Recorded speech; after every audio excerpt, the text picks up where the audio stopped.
여러분들 한 주간도 주님의 은혜와 사랑 가운데 잘 지내셨습니까? 오늘은 이 구속의 경륜에 대해서 우리가 함께 생각해 보기를 원합니다. 그 첫 번째 시간으로 구속의 경륜과 율법에 대해서 우리가 좀 자세하게 좀 설명을 드리기를 원합니다. 오늘 이제 계시록 12장 7절에서 8절 나오는 최초의 전쟁에 대해서 우리가 좀 알기를 원합니다. 최초의 전쟁은 이 땅에서 이루어진 전쟁이 아니고 하늘에서 전쟁이 있었습니다. 최초의 전쟁이 있었다고 그럽니다. 그 전쟁에 보면 미가엘과 그의 사자들이 용으로 더불어 싸울세, 용과 그의 사자들도 싸우나 이기지 못하여 하늘에서 저희 있을 곳을 얻지 못한지라 그랬습니다. 하늘에서 전쟁이 있었는데 이 전쟁에 미가엘과 그의 사자들이 용으로 더불어 싸웠다. 이 미가엘이라는 것은 예수 그리스도를 가리킵니다. 우리가 오늘 미가엘에 대해서 설명을 충분히 못 드리는데 유튜브에 계시록 강의에 보면 미가엘에 대해 자세히 설명을 들었습니다.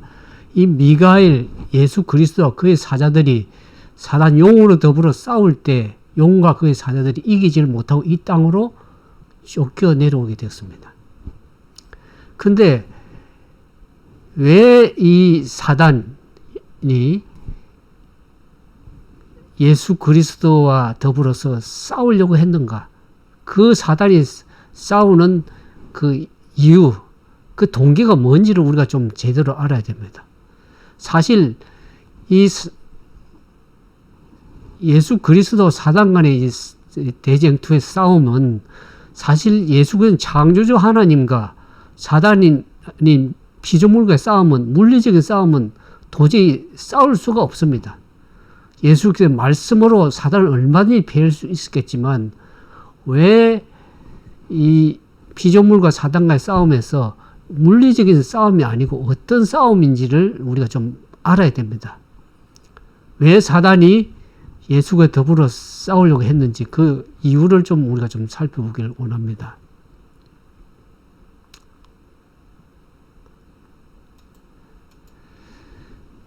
이 이사야 14장 12절부터 14절 보면 사단의 이 얘기 나옵니다. 너 아침의 아들 계명성이여. 이 계명성 사단을 얘기하죠. 어찌 그리 하늘에서 떨어졌으며 너 열국을 덮은 자여 어찌 그리 땅에 찍혔는고. 내가 내 마음에 이르기를 내가 하늘에 올라 하나님의 뭇별 위에 나의 보좌를 높이리라. 내가 북극 지폐산 위에 자정하리라. 가장 높은 구름에 올라 지극히 높은 자와 비기리라 하도다. 아침의 아들 계명성이 사단이 천사장으로서 아주 아름다운 그러한 천사장이었지만은 그가 하늘에서 떨어지게 되었습니다. 땅으로 내어 쫓기게 됐죠. 왜 그런가? 그가 하나님의 뭇별 위에 자기의 보좌를 하나님 보좌 더 높이려고 하는 그러한 교만을 가지게 됐습니다. 북극 지폐산 위에 자정해서 하나님의 보좌보다 더 높이 세우려고 했던 사단의 동기가, 목적이 있는 것을 알게 됩니다. 그래서 하나님과 비기기로 하고 자기가 피조물인 입장에서 창조주 하나님과의 그런 비기려고 하는 것은 얼마나 교만인지를 알 길이 없습니다. 우리가 예수 그리스도는 어떻습니까? 예수님은 빌립보서 2장에 보면 예수께서 마음이 돼서 잘 설명했죠. 그는 하나님과 본체 동등되지만은 동등됨을 여기지 아니하고 어떻습니까? 사람으로 아주 낮게 오셔서 하나님 말씀의 순종을 어디까지 순종했습니까? 십자가에 죽기까지 그분을 낮추시고 순종한 것을 보는 반면에 사단은 어떤 사단의 품성은 하나님보다 자기를 더 높이려고 하는, 하나님 보좌보다 더 높이려고 하는 그러한 사단의 교만이 있었던 것을 알게 됩니다.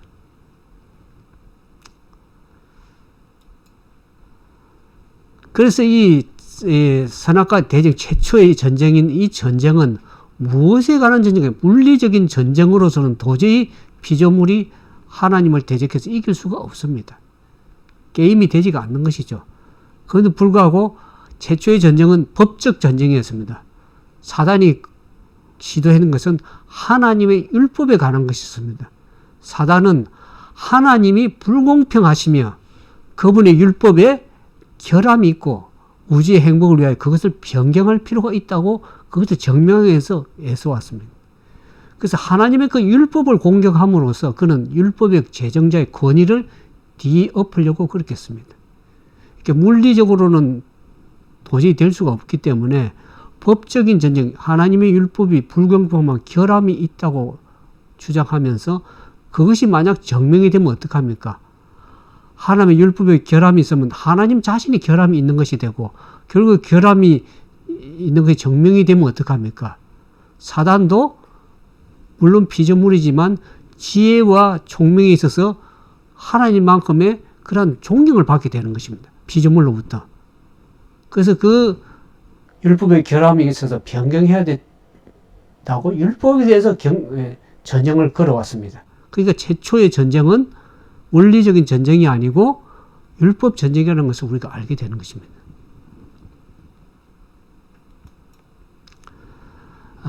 법을 변경시키는 것이 하나님을 어떻게 율법을 사단이 걸고 넘어와서 하려고 한 것처럼 이 땅에서 이 적 그리스도 이 법안권은 하나님의 율법을 변경시킴으로써 자신을 높일 수 있었다 그랬습니다.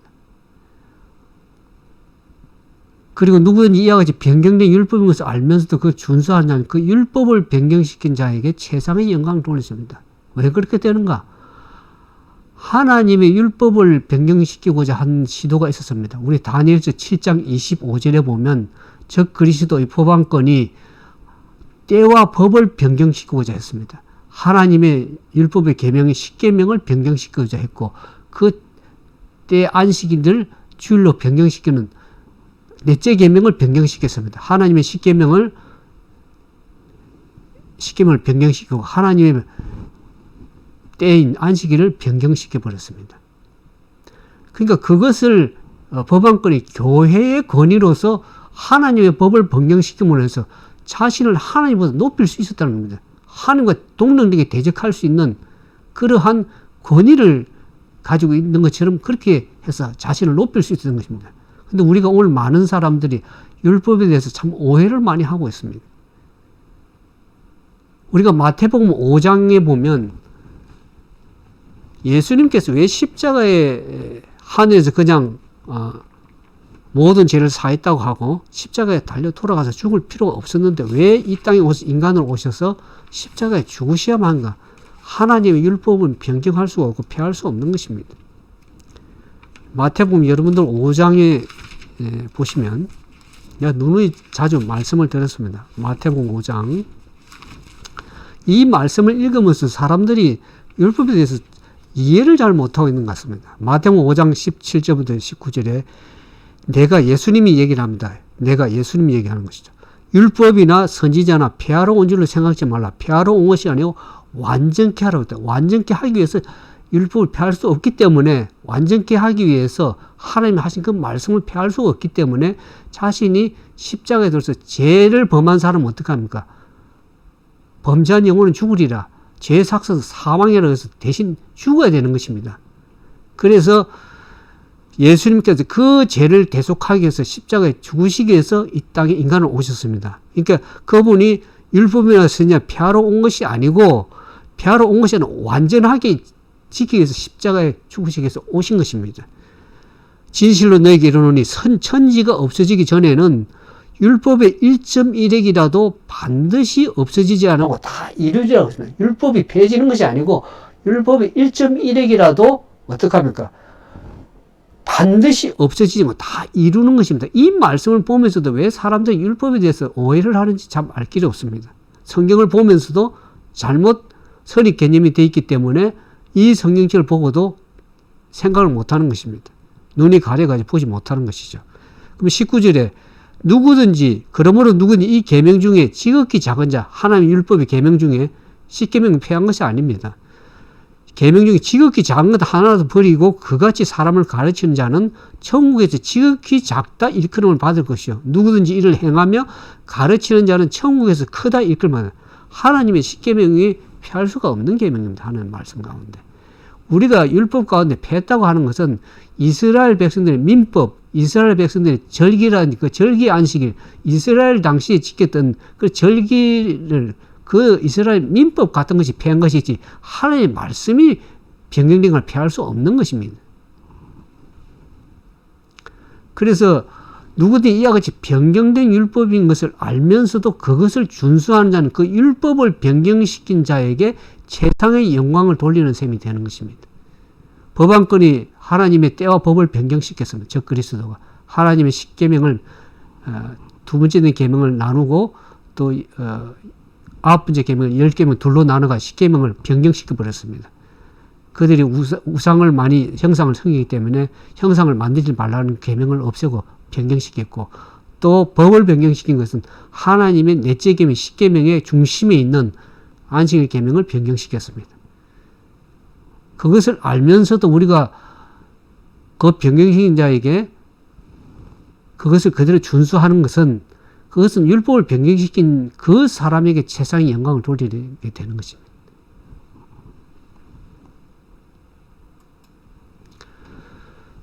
우리가 조금 전에 본 것처럼 계시록 12장 7절 9절에 하늘에 전쟁이 있었다 그랬습니다. 미가엘과 그의 사자 용으로 더불어 싸울 때 용과 그의 사자들의 싸우나 이기지 못하여 다시 하늘에서 저희 있을 곳을 얻지 못하니라. 큰 용이 내어 쫓기는 곧 옛뱀 곧 마귀라고도 하고 사단이라 하는 온 천하를 깨는 자가 땅으로 내어 쫓기니 그의 사자들도 저와 함께 내어 쫓기니라 했습니다. 하늘에서 그가 율법에 결합이 있어서 변경시켜야 되는 것이 그게 만약 증명이 됐다 그러면 하늘에서 하나님과 동등된 권위를 사단이 누렸겠죠. 그러나 그것을 증명 못하고 실패함으로 말하면서 결국 이 땅으로 내어 쫓기게 된 것입니다. 근데 내어 쫓겼지만은 그 하늘의 천사의 3분의 1의 천사들을 미혹시켜서 기만해가 해서 같이 타락된 천사들이 이 땅으로 내어 쫓기게 되었습니다. 그것을 계속 12장 4절에 보면 그 꼬리가 하늘별 3분의 1을 끌어다가 땅에 던지더라. 그러면 3분의 1의 천사가 이 땅으로 내어 쫓겼습니다. 사단과 함께.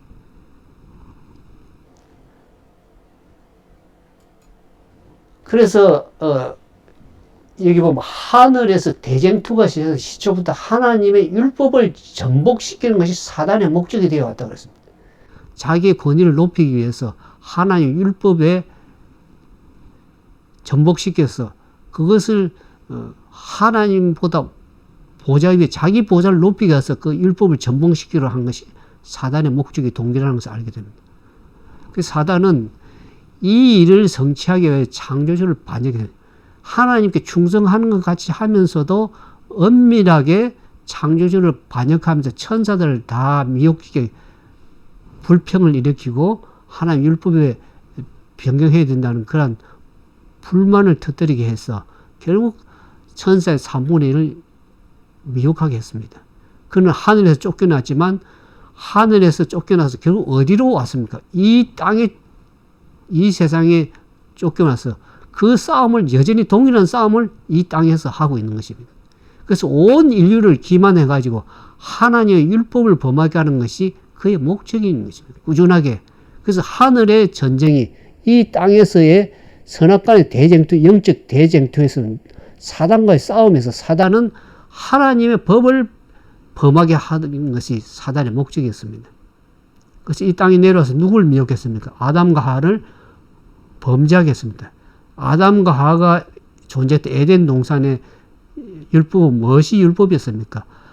하나님이 이 동산 각종 나무 실과는 임의로 너가 먹되 동산 중앙에 있는 나무는 먹지 말라고 얘기합니다. 그 먹는 정령 죽으리라 그랬죠. 근데 사단은 어떻게 합니까? 그것을 하와를 깰 때 어떻게 합니까? 그것을 먹게 되면 너희 눈이 밝아서 하나님 같이 된다고 그렇게 얘기합니다. 사단이 자기보다 하나님보다 더 높이 세우려 하는 그 정신을 인류를 타락시키기 위해서 하나님 같이 되겠다고 하는 그 기만수를 최초 인류에게 시도한 것이죠. 그래서 그 아담과 하와의 율법은 뭡니까? 동산 중앙에 있는 나무의 실과는 먹지 말라고 한 선악을 알게 한 나무를 먹지 말라고 한 것이 그것이 오늘날로 말하면 하나 10계명이다. 그 율법이었습니다. 그 당시에. 법이었습니다. 근데 그 하나의 율법을 범하면 어떡합니까? 결국에 정령 죽으리라고 했는데 사단은 너희가 먹는 한 죽지 아니하리라. 그와 같은 얘기를 합니다. 근데 먹은 영혼들이 죽을 수밖에 없는 거죠. 다 인류가 그 위에 아담 이후로 모든 인류는 다 죽음을 맞이하게 되었습니다. 그래서 사단은 정령 죽지 아니라는 그것을 어떻게 정하냐. 사단은 정령 죽지 않아 그 말을 어떻게 교리상으로 성경의 교리를 변경시켰습니까? 영혼은 죽지 않고 살아서 있다고 하는 영혼 불면서를 사단이 이상한 교리를 들고 왔습니다. 그래서 사람이 몸이 죽으면 완전히 죽는 것이 아니고 영은 살아서 움직인다는 영혼 불면서를 사단이 사람들에게 이상한 교리를 들어와서 사람들을 독재에 취하게 만드는 것입니다. 그래서 그 목적, 사단의 목적이 어떻게 하냐면 하나의 율법을 모두 버리게 하거나 그 일부분을 버리게 하든지 간에 목적 성취에서 그 결과는 동일히 똑같다는, 우리가 율법의 한 조목을 범하는 자는 온 율법에 대한 경멸을 나타내는데 그의 감화 행동은 범죄의 편에 있으며 결국 율법은 모두 범한 자입니다. 우리가 율법의 하나를 범하면 다른 것을 다 범하게 된다고 성경이 얘기를 하고 있습니다. 우리가 간음하지 말라 그랬는데 간음하는 도둑질 하면 그 율법을 다 범하는 것이 되는 것입니다. 한 계명을 범해도 다 범하는 것이 되는 것입니다. 그러니까 사단은 율법의 한 조목을 범하면 결국에 율법을 전체적으로 궁극적으로 범하게 되는 그한 일을 사단이 유혹하게 되는 것입니다. 그래서 사단은 하나님의 율법을 경멸하기 위해서 성경의 교리를 왜곡시켜버리는 일을 합니다. 그걸 많은 사람들이 우리 계시록에 보면 바벨론의 포도주에 독주에 취해 있다 그 말이, 이 바벨론 세력이 모든 사람들 다 독주에 취하게 해가지고 바른 성경을 하나님의 뜻을 이해하지 못하도록, 율법을 바르게 이해하지 못하도록 사람들 다 교리로 왜곡시켜 버렸습니다. 그래서 사람들이 그것을 잘 이해를 못하는 것이죠. 그래야 성경을 믿노라고 하는 공헌한 수많은 사람들의 믿음에 오류를 혼합시켰습니다. 그것이 영적 간음이라고 합니다. 이 바벨론 세력이, 영적 바벨론 세력이 온 교회를, 개신교회를 바벨론 독주에 취하게 만들었습니다. 아까 영혼 불면서에도 얘기 들었죠. 사람들이 하나님은 정령 죽으려고 하는데 사단은 죽지 아니하리라. 그래서 몸은 죽는데 영은 살아서 움직이는 것처럼 해서 살아있는 것처럼 했는 그런 영혼 불면서를 성경의 교리로 왜곡시켰고, 그래서 율법을 어떻게 합니까? 교리를 왜곡시키는 일을 영적 바벨론 진뇌포도를 취하게 해가지고 하나님의 뜻을, 율법을 제대로 이해하지 못하게 만들어 버렸습니다. 진리와 오류의 마지막 큰 싸움은 하나님의 율법에 대해 오랫동안 계속되는 마지막 싸움에 불과하다. 하늘의 전쟁에서 율법 전쟁, 최초의 전쟁이 율법 문제를 가지고 그런 거예요. 이 땅에 와가지고 아담 하와를 하나님 율법을 범하게 했고 모든 온 인류를 어떻게 합니까? 그 율법의 문제에 대해서 미혹시켜서 율법을 범하게 해서 하는 그 일을 영적 마지막 선악과의 대쟁에서 계속 싸우고 있는 그 싸움입니다. 그래서 우리는 지금 이 싸움, 사람의 율법, 사람의 세운 그 율법을 순종할 건가, 하나님의 여호와의 계명의 율법을 싸울 건가, 그 마지막 싸움이, 영적 싸움이 계시록에 나오는 것입니다. 그래서 성경의 기초에 둔, 말씀의 진리의 기초를 둔 종교를 가졌냐, 아니면 인간의 유전에 의해서 인간의 법에 따라 사람의 계명을 순종하고 싸우는 그 마지막 싸움의 전쟁이 계시록 13장의 무슨 전쟁인가? 그것이 짐승의 표 환란에 나온 그 마지막 영적 싸움이라는 것을 알게 됩니다. 그래서 사단은 여자와 더불어 싸우지 않는다고 얘기합니다. 그 여자의 남은 자손, 하나님의 계명을 지키면 예수 믿음 지켜야, 예수의 믿음만 가지고 있는 것이 아니라 하나님의 계명의 율법을 지키는 그 사람들과 마지막 싸움을 하는 것입니다. 많은 사람들이 이미 영적 바벨론 진뇌 포도주에 취해서 하나님의 계명을 다 범하고 온 것입니다. 한 계명을 범하면 모든 계명을 다 범하는 것이 되는 것입니다. 그래서 안식일에 그 계명을 다 범하게 해가지고 그 진노의 독주의 취하에서 이 법안권이 어떻게 하면 계명을 변경시켜 버리지 않습니까? 때를 변경시키고 법을 변경시킨 그것을 순종해 나오면 결국 하나의 계명을 범하면 온 계명을 다 범하게 되고 하나님 율법을 범하게 되는 것이기 때문에 그 마지막 싸움에 사단은 그 여자의 남은 자손 어떤 사람? 하나님의 계명의 율법을 지켜나가는 사람과의 마지막 그 싸움이 짐승의 표를 하려는 것을 여러분들이 이해할 수가 있는 거죠. 구속의 경륜을 바로 깨달아야만이 하나님의 율법의 말씀이 뭔지를 그것이 왜 우리가 미혹당해 왔는지에 대해서 사단의 기만에 대해서 우리가 바로 깨닫고 바벨론의 진노의 포도주 독주에서 헤어나올 수 있는 것입니다. 그렇지 않으면 계속 바벨론 독주에 취해서 진노의 포도주로 인해서 우리가 하나님 진노를 당하게 되는 것입니다. 사단은 어떤 기만을 썼는지를 우리가 좀 살펴보면 사단은 첫째 율법이 무용하다. 아무 율법 소용이 없다는 것을 얘기를 하고 있습니다. 어떻게 얘기했냐면 그는 하늘의 존재자들 다스린 율법에 관하여 의심을 심어주기 시작했다. 그는 다른 세계의 거민들에게는 율법이 필요할 수도 있겠지만 천사들은 더 높은 존재자이므로 그와 같은 속박이 필요가 없다. 왜냐하면 그들 자신의 지가 충분한 안내자가 되기 때문이라고 암시하였다. 그들은 하나님을 욕되게 할 수 있는 존재자들이 아니며 그들의 모든 생각이 거룩하며 하나님 자신이 죄를 범할 수 없는 것과 마찬가지로 그들이 죄를 범하는 것은 불가능하다고 하였다.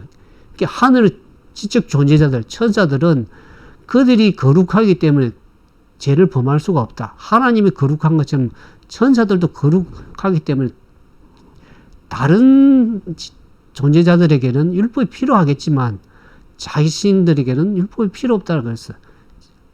그래서 율법 무용론을 온 천사들에게 무용론을 퍼뜨리기 시작해요. 그래서 천사의 3분의 1이 그게 동조하고 지지해서 미혹당한 것입니다. 기만당한 것입니다.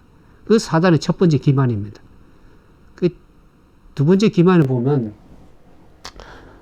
두 번째 기만을 설명하기 전에 율법이 무용하다는 그 사단의 의도에서 보면 왜 그것이 잘못됐다는 것을 보면 하나님의 율법은 하늘나라의 정부의 기초가 되는 것입니다. 하늘나라 정부, 이 지상에서도 정부도 법이 국가에 법이 필요한 것처럼 하늘나라에도 질서를 유지하기 위해서 하늘나라의 정부에 법이 필요한데 그 율법이 하늘나라 정부의 기초가 되는 것입니다. 근데 사단의 말처럼 율법이 필요하지 않다 그렇게 얘기하는 것은 하나님의 정부를 자체를 부인하고 전복시키려는 사단의 계획이라는 것을 알게 됩니다. 하늘나라 정부를 완전히 법을 필요 없다고 하면 하늘나라 존재 자체가 필요 없는 것이고 하나님의 정부를 부인하는 그런 전복시키는 사단의 의도가 거기에 있다는 것을 우리가 알게 되는 것입니다. 그래서 보면 천사들이 그렇게 율법 무용론을 얘기할 뿐만 아니라 두 번째 사단의 기반은 뭡니까? 하나님의 율법에 결함이 있다고 사단은 얘기합니다. 근데 하나님의 율법은 하나님 자신이 거룩한 것처럼 하나님이 말씀하신 그 율법도 거룩한 것입니다. 하나님의 율법은 그분의 뜻의 계시요 그분의 품성의 사본입니다. 그 율법이라는 것은 하나님의 품성의 사본입니다. 하나님의 생각의 표현이고 하나님의 사랑과 지혜의 표현입니다. 우리가 십계명 보면 하나님의 율법 계명 가운데 보면 사람에 대한 계명이 있고 사람에 대한 사람과 사람과의 사랑이 있고 하나님과의 사람과의 사랑, 사람과 사람 사이의 사랑인데 십계명이 하나로 요약하면 어떻게 합니까? 사랑입니다. 그래서 하나님은 사랑이라고 얘기하지 않습니까? 이렇게 하나님의 그 율법이라는 것은 결국에 그분의 사랑이고 그분의 지혜의 표현인 것입니다. 그래서 생물이나 무생물을 막론하고 모든 것 곧 천지 만물에 조하는 창조주의 율법이 온전히 순응하는 데 달려있다는 만물이 조화롭게 움직이고 하는 것은 창조주 하나님의 질서로 지어진 그 하나님의 율법에 법에 순종할 때에 모든 것이 조화롭게 질서 있게 움직이게 되는 것입니다. 하나님께서는 생물뿐 아니라 모든 자연계 작용을 다스리기 위하여 법칙들을 제정하셨습니다. 우주의 법칙을 세우신 거죠. 율법을 세우신 거죠.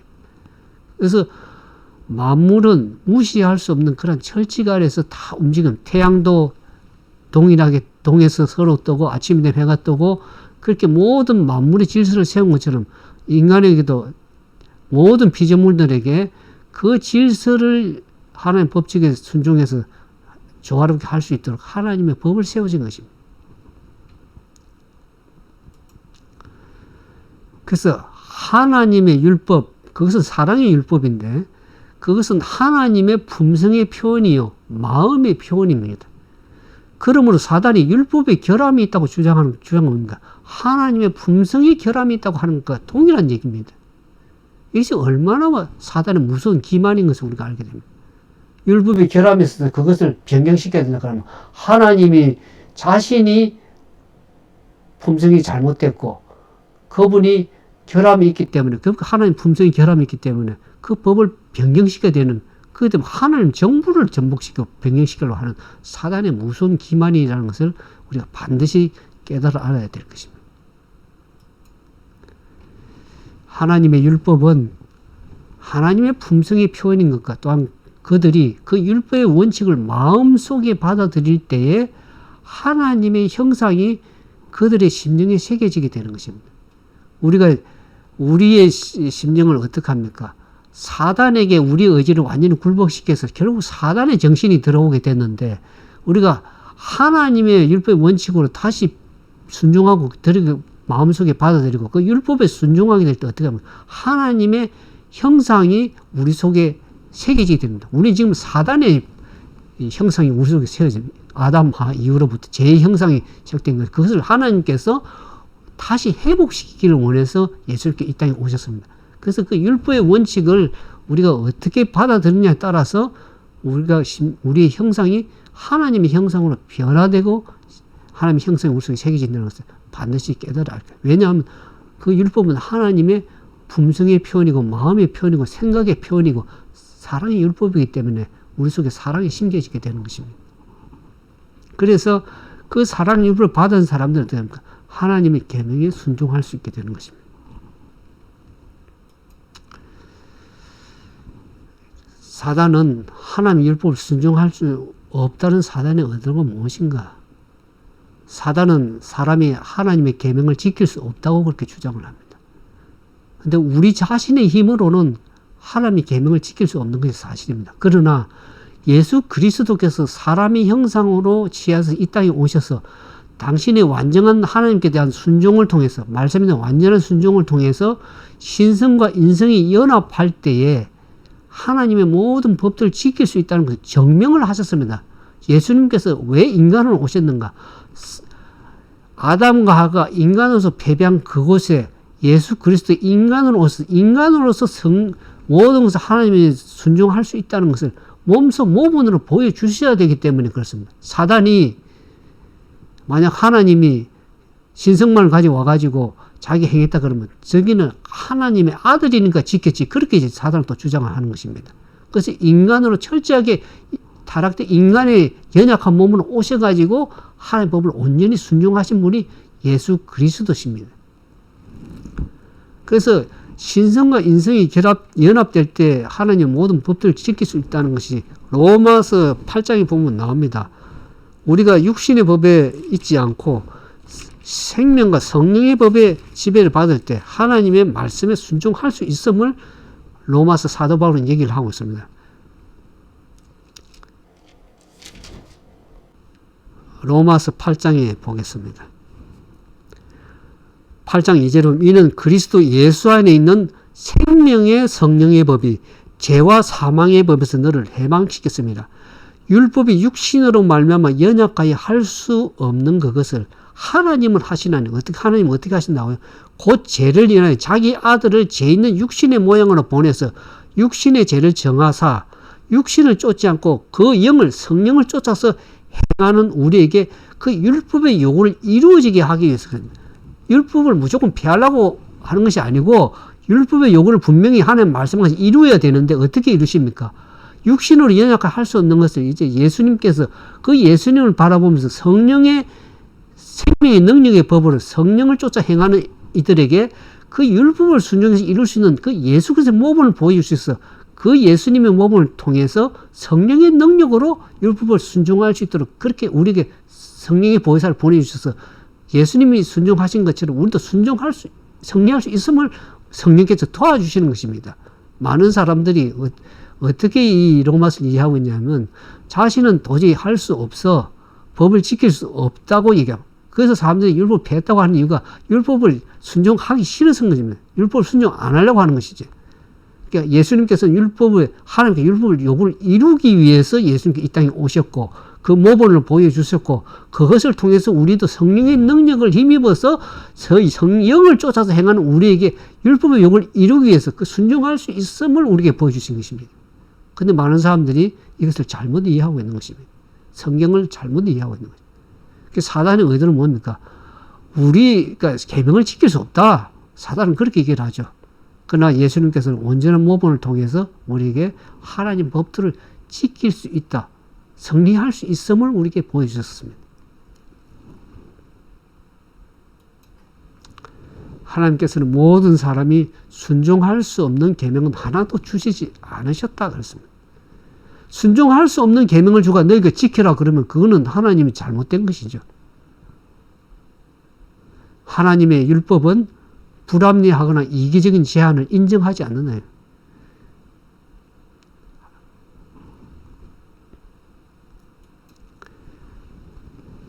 예수께서 하신 것처럼 순종하는 자들은 모두 한결같이 율법은 거룩하며 어려우며 선하다고 선포하는 것이다. 로마서 12장에 보면 사도 바울이니까 어떻게 합니까? 하나님의 율법은 거룩하고 하나님의 계명도 거룩하고 어렵고 선하다 그랬습니다. 하나님 율법이 인간의 생각으로 무조건 폐하고 할 수 있는 것이 아닙니다. 반면에 하나님의 계명을 범하는 모든 사람들은 율법이 어렵지 못하면 순종할 수 없다는 사단의 주장을 지지하고 있는 것이 되는 것입니다. 그러니까 율법을 범하고 율법은 폐했으니까 우리가 지킬 필요가 없다. 그렇게 하는 것은 율법은 결국 하나님이 어려운 것처럼 그 어렵고 거룩한 율법을 우리는 어렵지 못하다고 얘기하고 순종할 수 없다는 사단의 주장을 동일하게 사단의 기만에 따라서 미혹당해서 사단과 동일하게 그런 행동을 취하는 것이 되는 것입니다. 이와 같이 함으로 그들은 큰 원수 마귀의 기만을 후원하고 하나님께 욕을 돌리게 된 그 일을 하는 것임에도 불구하고 우리가 많은 것을 잘못 이해하고 왔기 때문에 결국 사단의 기만에 속고 사는 것입니다. 결국 하나님께 욕을 돌리게 되는 거예요. 하나님께 영광을 돌리는 게 되는 것이 아니고 하나님 율법을 범함으로 인해서 결국에는 사단의 기만에 속아 넘어가고 사단의 주장에 동조하는 그러한 셈이 되는 것입니다. 하나님의 율법은 바로 그 본질상의 불변이다. 그것이 사람이 마음대로 변경시키거나 폐할 수 있는 그런 것이 아니고 하나님 율법은 불변입니다. 하나님 자신이 말씀하신 것은 분명히 이루십니다. 하나님 말씀은 하나님 자신이라 할지라도 하나님이 말씀하신 것을 자기 멋대로 변경시킬 수가 없습니다. 하나님이라 할지라도. 그래서 예수님께 이 땅에서 십자가 왜 죽으셔야 되냐면 하나님 그 말씀하신 것을 죄 범죄한 영혼은 죽으리라 했기 때문에 그 죄를 계속 죽어야 됩니다. 죄의 삭은 사망이라고 그랬습니다. 그럼 죄를 범한 것은 분명히 죽어야 되기 때문에 인간이 죽을 자리에 예수님께서 오셔서 대신 죽어 주심으로 인해서 율법의 요구를 이루신 것입니다. 율법을 폐하신 것이 아니고 율법을 온전케 하신 것입니다. 그러니까 하나님의 율법은 변경시킬 수 있는 게 아니라 하나님의 율법 본질상 불변이기 때문에 그렇게 예수님께서 십자가에 오셔서 인간을 오셔서 죽으신 것입니다. 그것은 율법의 장시자신 하나님의 뜻과 품성을 나타낸다. 율법은 그 본질상 불변이고 그분의 율법에 만드신 그 하나님의 뜻과 품성이 그 율법 속에 드러나 있는 것입니다. 하나님의 사랑이심으로 그분의 율법도 사랑입니다. 우리가 율법의 큰 두 가지 원칙을 알고 있죠. 첫째부터 넷째 계명은 하나님에 대한 사랑이죠. 그 다음 다섯째부터 열 번째 계명은 사람과 사람 사이에 대한 사랑입니다. 이 큰 율법의 계명에 여기에 어떻게 합니까? 하나로 요약하면 어떻게 합니까? 율법을 하나님과 쉽게 말하면 하나를 모약하면 사랑입니다. 그래서 하나님은 사랑이시다. 그래서 그 율법은 하나님의 사랑의 표현입니다. 그분의 품성이 그래서 그분이 사랑이기 때문에 그분의 품성이 그 율법 속에 온전히 들어있는 것입니다. 그래서 로마서 13장 10절에 보면 사랑은 율법의 완성이다 그랬습니다. 우리가 율법을 온전히 완성시켜 요구를 이루는 것은 결국 사랑인 것입니다. 우리가 법을 잘 지켜가지고 구원받는 것이 아니고 하나님으로부터 구원을 받은 사람으로서 그분의 율법의 법을 순종해서 지켜나가는 것입니다. 그게 사랑입니다. 그래서 요한복음에도 보면은 너희가 나를 사랑하면 내 계명을 지키리라 그랬습니다. 진정으로 하나님을 사랑하는 법은 뭡니까? 그분의 계명을, 그분의 율법의 말씀을 순종하는 것입니다. 하나님의 품성은 의며 진리이다. 그의 율법의 본질도 마찬가지입니다.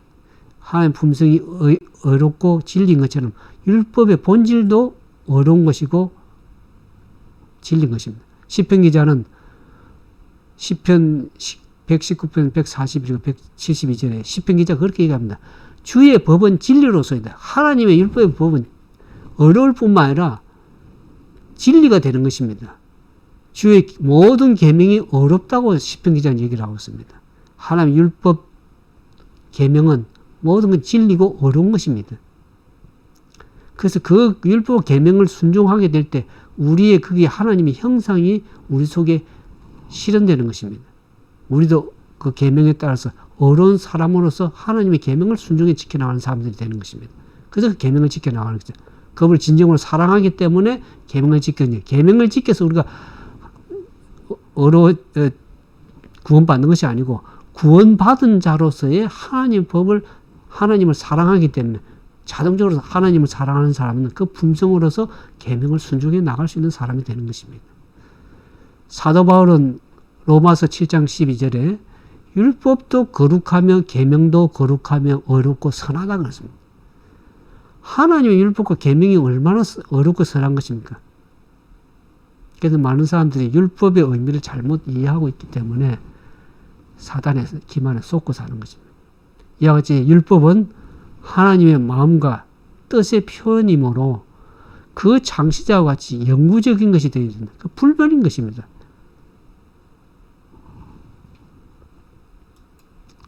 사단은 하나님의 율법은 불경건하며 순종할 수 없다는 증거로서 뭘 제시했냐면 아담의 범죄를 제시했습니다. 하늘에 쫓겨난 이 사단이 지상에 내려서 아담으로 하여금 하나님 율법을 범하게 했습니다. 동상 중앙에 있는 나무 실과를 아까 제가 율법의 계명이라고 그랬습니다. 그 동상 중앙에 머물 하나님 말씀에 불순종함으로써 결국에 범죄해서 결국에 하나님 법은 사람이 지킬 수 없다. 아담과 하와가 범죄한 것을 지적을 했습니다. 그래서 그리스도께서 우리와 같은 똑같은 인간의 성정을 가지고 오셔가지고 아담이 실패한 그곳에 그 실패한 그곳에 예수님께서 몸소 율법을 순종할 수 있어 몸소 보여주신 겁니다. 둘째 아담은 오셔가지고 승리하신 것입니다. 인간이 실패한 그곳에 사단이 똑같은 인간으로 오셔가지고 인간으로서 승리할 수 있음을 보여주신 것입니다. 우리에게.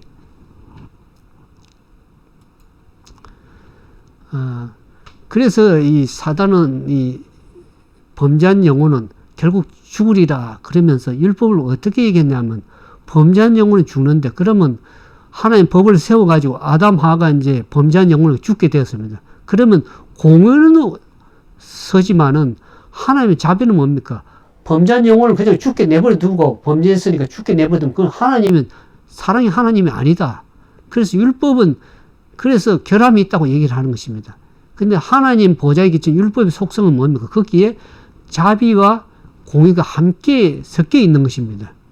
그분의 율법 속에는. 그래서 그 율법을 사단이 범죄함을 하면서 어떻게 하나님께서 이 사단은 어떻게 하냐면 하나님 율법은 자비와 공의가 섞여 있기 때문에 범죄한 영혼이 죽으니까 범죄성이 죽게 한 것은 하나님의 자비가 아니다. 그래서 결함이 있다고 얘기했는데 사단은 하나님만큼 지혜가 없죠. 하나님은 어떤 지혜를 범했습니까?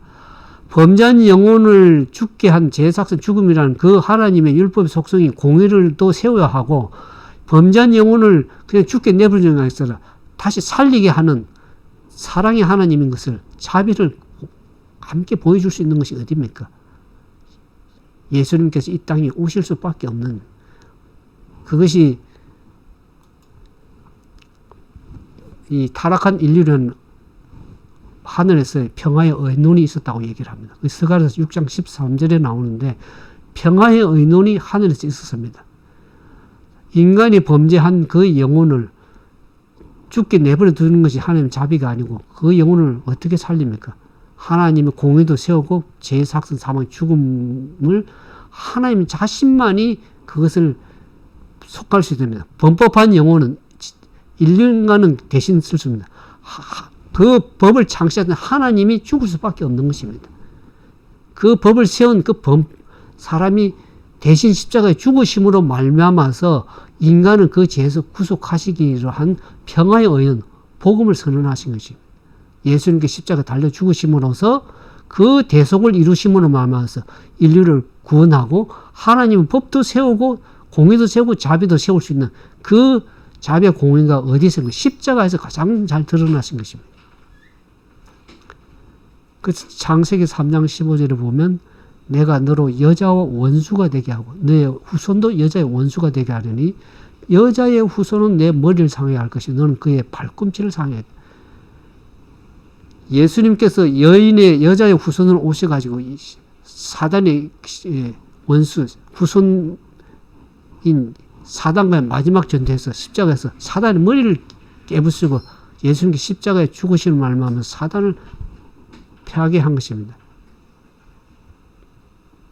그래서 우리가 이 태초의 전쟁 뿐만 아니라 마지막 영적 대쟁투에 있어서는 그 사단과의 싸움입니다. 오늘 우리 마지막 시대는 사단의 후손, 그 사단의 배후 세력인 지상 세력과의 이 싸움, 영적 대쟁투에서의 선악간의 대쟁투의 싸움입니다. 궁극적으로는 그리스도와 사단 간의 대쟁투지만은 그 후면에는 마지막 시대는 사단의 배후 세력이 있습니다. 우리가 계시록 13장에 보면 바다에서 올라오는 짐승, 땅에서 올라오는 그 짐승, 사단의 배후 세력과 짐승과의 마지막 싸움입니다. 그 싸움에서 하나님의 여인을 후손으로는 이 마지막 짐승의 표 환란 이거 나오는 14만 4천 개의 마지막 싸움입니다. 하나님의 계명을 지키며 예수 증거를 가진 그 하나님의 율법에 순종하는 그 사람들과의 마지막 대쟁투 전쟁이 짐승의 표 환란이라는 것을 알게 됩니다. 그래서 마지막 대쟁투의 초점이 이 계명 싸움, 그러니까 하늘에서 일어난 그 율법의 전쟁이 이 땅에서도 마지막으로 그 전쟁이 사단이 마지막 전쟁을 치릅니다. 그래서 많은 사람들이 바벨론 독주에 취해 있는 것이 뭡니까? 그 율법을 변경시킨 그 영적 바벨론 세력에 다 독주에 취해가지고 율법이 패했다고 얘기를 하고 그 법에 따라가고 다 독주에 취해서 따라가고 있는 것입니다. 그래서 우리가 이것을 반드시 구속의 정리를 반드시 잘 이해하고 하나님 율법이 왜 이렇게 됐다는 것을 바르게 이해할 때 우리 예수님의 십자가의 그 죽음이 크게 헛되이 되지 않고 마지막 때 짐승의 표 환란에서 우리가 온전히 설 수 있는 하나님 참된 남은 백성으로 온전히 설 수 있음을 우리가 깨닫게 되는 그와 같은 하나님의 말씀을 계명의 말씀 분명히 깨닫고 이해함으로써 하나님의 남은 백성으로 온전히 서게 되기를 주님의 이름으로 축원을 드립니다. 함께 기도하겠습니다. 사랑과 자비가 많으신 거룩하신 아버지 하나님, 저희들을 이 땅에 나게 하시고 하나님의 말씀을 형상을 회복시키기 위해서 예수님께서 말씀으로 우리에게 늘 지도하시고 예수님께서 인간으로 오셔서 하나님의 말씀에 율법의 말씀에 순종한 그 모범을 보여주시기 위하여 감사를 드립니다.